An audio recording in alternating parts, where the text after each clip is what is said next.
The natural beauty of Kāneʻohe Bay belies the trouble that lurks beneath its surface. Here, the Nature Conservancy and the state are working to free the bay's reefs from the suffocating grip of invasive algae. Using large underwater vacuums called supersuckers, crews are removing up to 2,000 pounds of invasive algae an hour. For Kāneʻohe Bay, the supersuckers are a game changer. The difference between returning its coral reefs to health or watching them slowly succumb to the chokehold of invasive algae. Kāneʻohe Bay once had some of the highest numbers and greatest diversity of reef fish and coral on Oahu. Today, these populations have plummeted, in part due to two aggressive strains of invasive algae that smother and kill the coral reefs. These two algal species that we're most concerned about are really as bad as it gets just about anywhere in the world in terms of marine invasive species. They basically just chop the coral reef community off at the knees and can really devastate what should be healthy, thriving, vibrant reef environments. Invasive algae were introduced into the bay for aquaculture more than 30 years ago. Effective natural barriers have kept the algae from spreading south, but to the north, only the supersuckers stand in the way of its spreading to the reef that goes up the entire windward coast.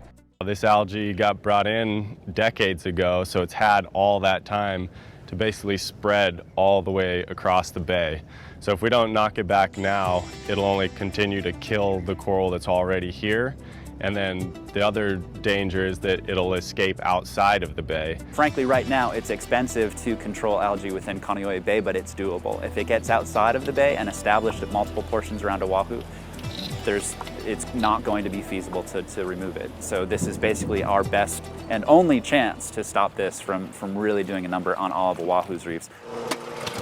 The strategy is to use both supersuckers to stop the northward spread and work backward, removing algae toward the southern end of the bay.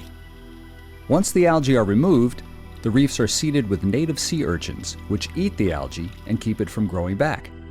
The goal is to clear the entire north end of the bay of the worst invasive algae by 2015.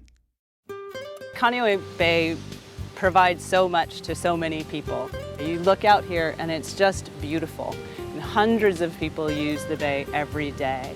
But I think most of us don't understand what's going on underneath the bay, that there's a problem here. The good news is that we know how to fix the bay, and we really just need to work together to do that. The Nature Conservancy's vision is a healthy, vibrant, sustainable Kāneʻohe Bay. But to achieve this, we need your support. Coral reefs take thousands of years to build, but only decades to destroy. The Nature Conservancy urges you to dip in your paddle and join the effort. With your kokua, we can restore Kāneʻohe Bay and protect its marvelous marine life for generations to come.